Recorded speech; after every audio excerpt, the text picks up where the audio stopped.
Hello students, welcome to MTC. मैं हूँ KP sir. आज मैं आप लोगों को वर्ग 8 का गणित शुरू करने जा रहा हूँ। पहला चैप्टर आप लोगों का है परिमेय संख्याएं, क्लास 8।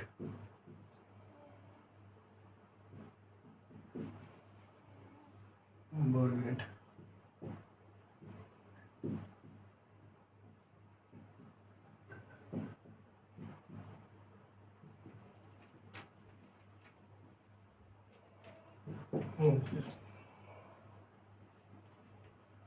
रेशनल नंबर्स, परिमेय संख्याओं में आप लोगों को पहले से पढ़े होंगे, यदि तो ठीक है, नहीं भी पढ़े होंगे तो मेरे वीडियो के साथ बने रहेंगे। मैं एक एक शब्द को परिभाषित करते हुए आप लोगों को पढ़ाऊंगा। इस स्थिति में आप लोगों को होगा क्या कि यदि मैथ बिल्कुल भी नहीं जानते हैं तो आप लोग याद करते रहेंगे और पढ़ते रहेंगे तो निश्चित रूप से मैथ का अच्छा जानकार हो जाएंगे। तो प्यारे बच्चों, देखिए परिमेय संख्या क्या है। तो सभी संख्याएं जिन्हें p बाई क्यू के रूप में व्यक्त की जा सके वे सभी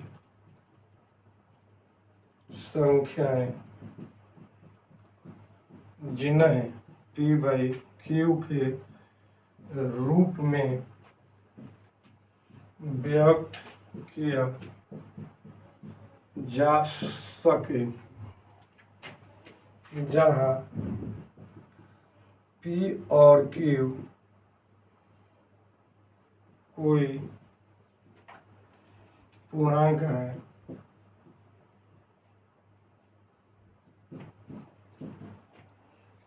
साथ ही q does not equal to 0, साथ ही q does not equal to 0 है।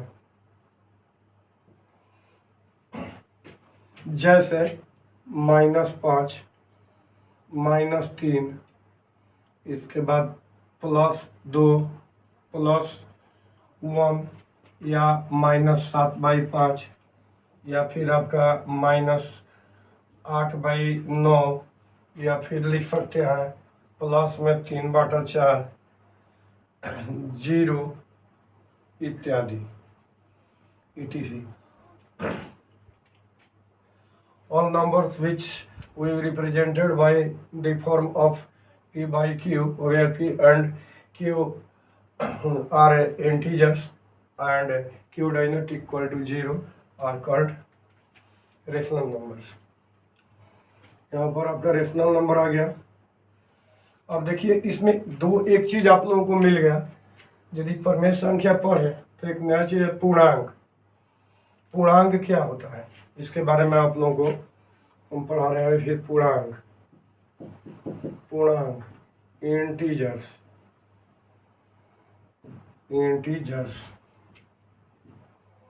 आइए, होता है इंटीजर्स। पूर्ण संख्याओं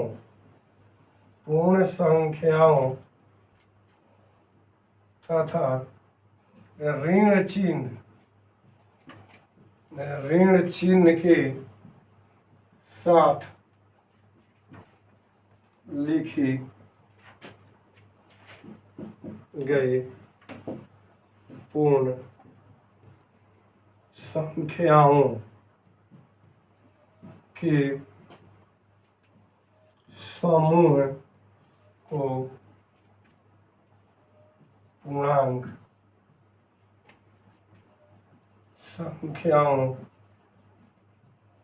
का समूह कहा जाता है।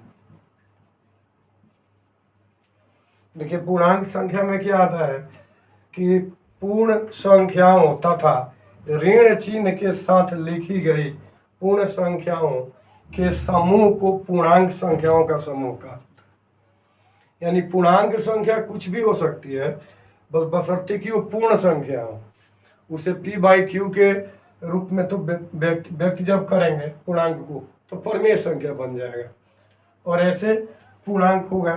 तो देखिए पूर्णांक संख्या में मान लीजिए -3, -2, -1, 0, 1, 2, 3।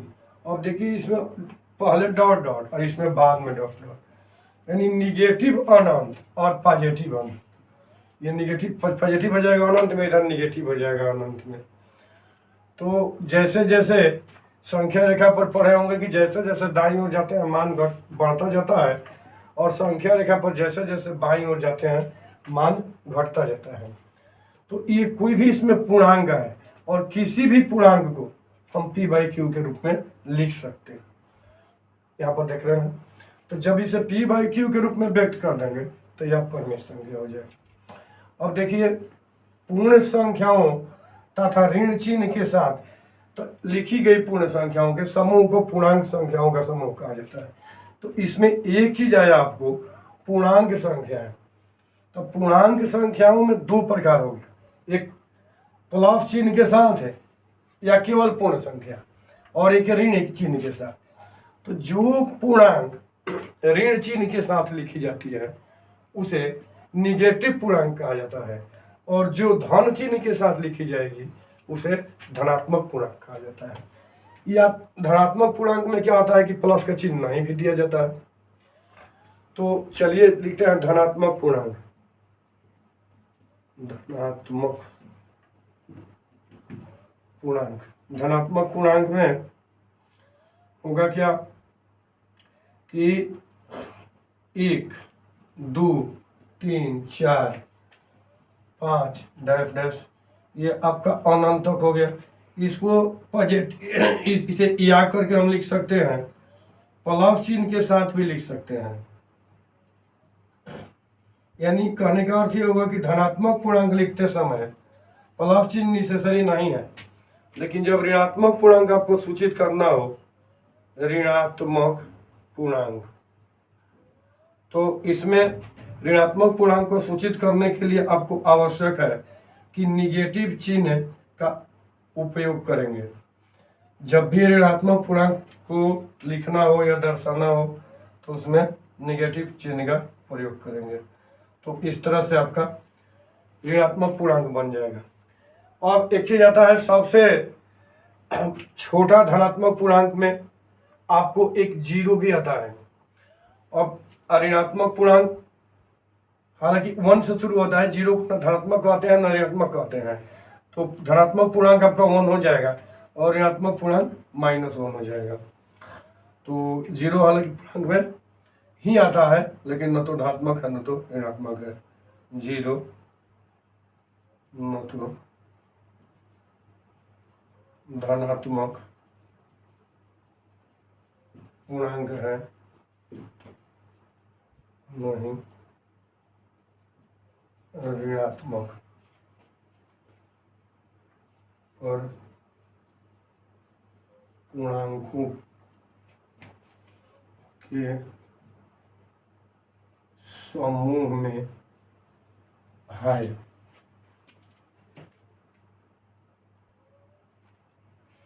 देखिए पूर्ण संख्याओं के समूह, अभी आपको पूर्णांक संख्याओं के समूह में पूर्ण संख्याओं के समूह की चर्चा हो गई।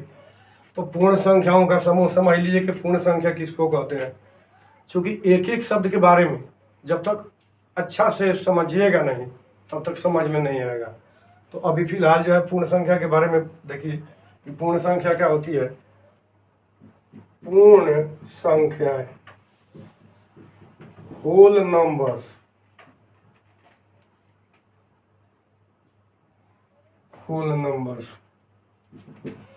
पूर्ण संख्या क्या होती है, तो प्राकृत संख्याओं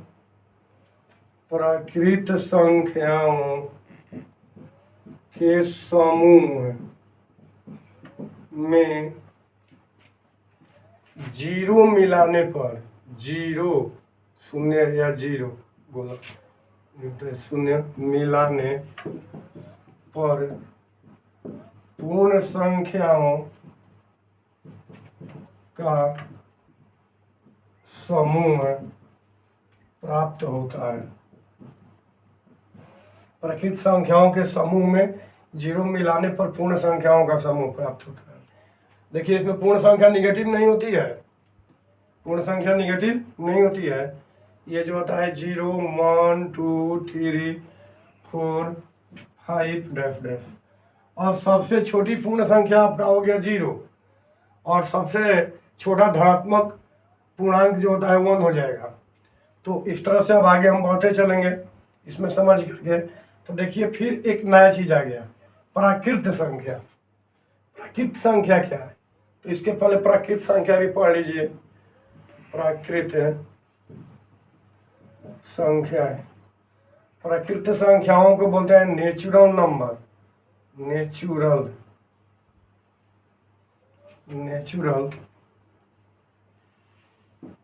नंबर्स। गिनती की संख्याओं को प्राकृत संख्या कहते हैं, जिनसे गिनती की जाती है। इसमें आपको लिखना होगा गिनती की संख्याओं को,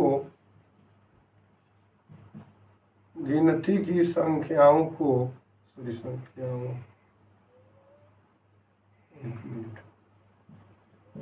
संख्याओं, गिनती की संख्याओं के, या को भी लिख सकते, गिनती की संख्याओं के समूह को प्राकृत संख्याओं का समूह कहा जाता है। देखिए जहाँ से गिनती की जाती है, गिनती की संख्याओं के समूह को प्राकृत संख्याओं का समूह कहा जाता है। यानी जिससे गिनती आप लोग शुरू करते हैं, तो गिनती शुरू करते हैं 1 से, 1 2 3 4, ये भी अनंत तक जाएंगे। तो गिनती की जो संख्या है यह प्राकृत संख्या होगी। अब यदि पूछी जाए कि सबसे छोटी प्राकृत संख्या कौन सी होगी, तो सबसे छोटी प्राकृत संख्या आपका 1 हो जाएगी। याद कर लीजिए, सबसे छोटी पूर्ण संख्या 0, सबसे छोटी प्राकृत संख्या 1 और सबसे छोटा धनात्मक पूर्णांक, सबसे छोटा धनात्मक पूर्णांक आपका 1 और सबसे बड़ा धनात्मक पूर्णांक अनंत और सबसे बड़ा ऋणात्मक पूर्णांक -1 और सबसे छोटा ऋणात्मक पूर्णांक भी आपका अनंत होगा नेगेटिव में। देखिए इन सबों को याद करना क्यों आवश्यक है, इसको आगे आप लोग देखेंगे जैसे जैसे पढ़ेंगे। इस सारे शब्द की और इनकी जो परिभाषाएं हैं इनकी आवश्यकता पड़ेगी और मैं आप लोगों को बताता रहूँगा। हाँ, 8 क्लास के स्टूडेंट्स जो होते हैं इनको NTS MTS और जवाहर नवोदय विद्यालय के जो प्रवेश परीक्षा होती है 8 क्लास के या फिर 9th क्लास के, वैसे बच्चों को यदि पढ़ना होगा तो CHS का भी होता है 8 क्लास। ऐसे बच्चों को यदि पढ़ना होगा तो आप लोगों को जो हम कॉम्पिटिटिव वीडियो बना रहे हैं उसको भी देखते रहिएगा। और जिन बच्चों को केवल स्कूल की पढ़ाई से मतलब है, केवल स्कूल का पढ़ाई करना है, कॉम्पिटिटिव एग्ज़ाम नहीं देना है, वो इसको देखे इसी से अपना काम चला लेंगे, देखते रहेंगे। और यदि वो भी चाहेंगे अधिक जानकारी हासिल करने के लिए तो कॉम्पिटिटिव क्लास को भी देखते रहेंगे। फिर मिलते हैं नेक्स्ट क्लास में।